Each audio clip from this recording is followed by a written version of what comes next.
Welcome Libra, Happy New Year. You have a strong need to express yourself this month, the beginning of the year. It's a good time to do it.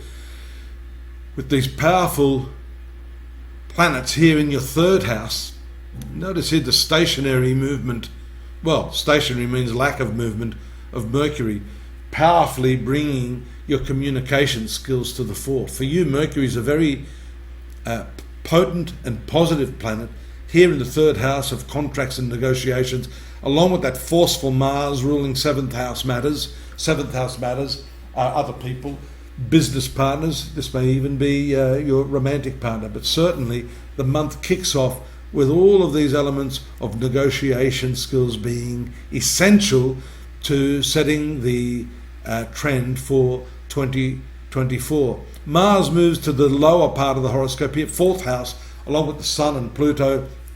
This is going to transform your domestic sphere, your home life, your residence. Some of you may be thinking of big changes throughout 2024, as shown by transformative Pluto moving here. It's going to move its way in and out of this sector. So it's going to be interesting to see what happens on those turning points when Pluto goes retrograde.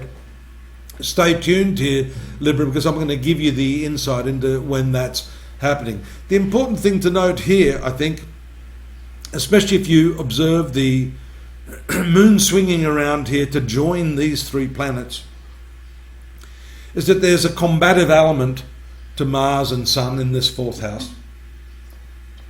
And this combat may not necessarily be limited to your relatives, your mother, and siblings.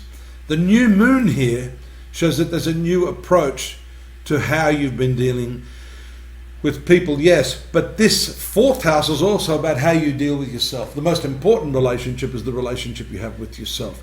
So this new moon shows that you are looking at ways to change that self-talk.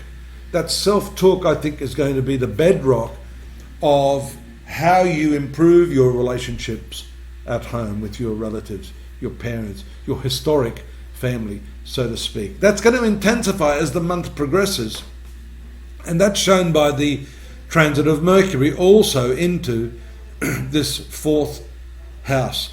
If you're looking to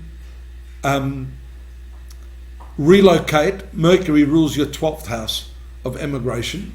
It rules your 9th house of journeys. Here we see some people sometimes setting up a second place of residence or travelling for the purposes of what I'd call a reconnaissance mission to find out precisely, what a particular locality is like, whether it's got legs in terms of a place you would like to move to start a new life. These are all possibilities for those of you born under the sun sign of Libra, or if you know your lunar sign or rising sign, Libra, then you can apply what I'm saying here to those particular natives. So the 6th house is also playing a part here, along with the 8th house. You see the transit of Saturn in the 6th house. That means work can be rather slow, and that is probably as a result of Neptune here creating a little bit of confusion. It is a planet that is very idealistic, very spiritual, but can sometimes have a few grey areas. So it's important for you to be crystal clear on what it is that you want. That may happen as the Sun and Pluto move into the 5th house, where your creative tendencies can reach new heights. There's an intensity about that. And with that, I think, because this is not actually regarded as one of the zones of the mind, but in some ancient Vedic texts, they do say that the spiritual mind is connected to this 5th house. So you may be able to figure out and solve some of the problems you've had in your work arena with co-workers as a result of this empowering combination, this transformative duo of the Sun and Pluto. A little more peace can be had in the last week of January, shown by the transit of Venus into the domestic sphere.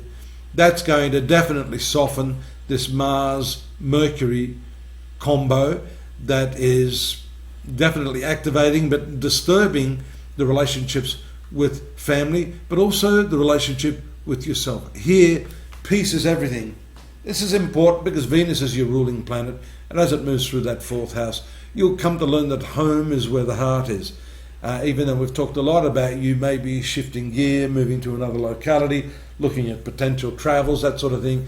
Really, it doesn't matter where you go, because Libra, you take yourself with you. So it's important to be peaceful in yourself so that wherever you go, wherever you stay, you're going to have that peace of mind and feel comfortable. I missed that 26th full moon over here in the 11th house, 26th, 27th, bringing with it some really nice social engagements, opportunities with others as the moon transits through that area. A bit of a low-key period, 29, 30, and then a bit more of an emotional time as the moon moves through your sun sign over the last day of the month. Do pop on over to astrology.com.au. You see there's a lot more there for January, a whole lot of predictions for the year, video and text-based.